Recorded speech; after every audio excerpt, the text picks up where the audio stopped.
আপনি কি খুশিতে কান্না করতে চান? তাহলে ভিডিওটা দেখে যান।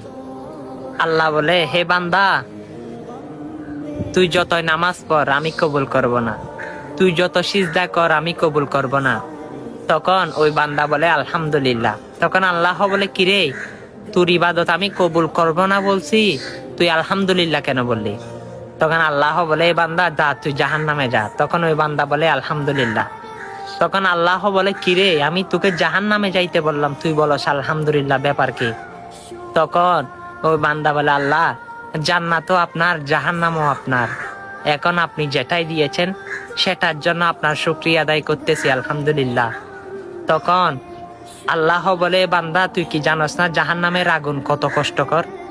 সেখানে তুই কষ্ট পাবি, তুই অনেক কষ্ট পাবি। তখন বান্দা বলে, আল্লাহ, যেখানে আপনি আছেন সেখানে যদি আমি কষ্ট পাই তাহলে কেমন দেখা যায়? আমি জানি মায়ের কুল থেকে যদি সন্তান কোনো জায়গায় পড়ে যায় তখন মা যেভাবে কষ্ট পায়, আপনি তো আমার রব, জানি আমি জাহান্নামে পড়ার সাথে সাথে আপনি কষ্ট পাবেন। আপনার নামে না রহমান আছে, আপনার নামে না রাহিম আছে? আপনার কি দয়াবান, আপনি তো সমৃদ্ধ, সুবহান। আপনার সামনে যদি আমি জাহান্নামে কষ্ট পাই, জানি আমি আপনার বান্দা, আপনি কষ্ট পাবেন।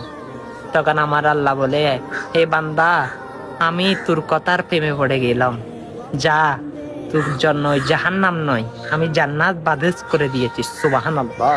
দেখেন আমার আল্লাহ কতই দয়াবান, আমার আল্লাহ কতই আমাদেরকে ভালোবাসে। আল্লাহু আকবার, আল্লাহু আকবার। ইয়া রব, জানি আপনি হাসরের ময়দানে নাজাতের ফয়সালা করবেন আমাদের জন্য। কি আঙ্গুলে ব্যথা? ভিডিওটা অন্যের কাছে পৌঁছে দেন না।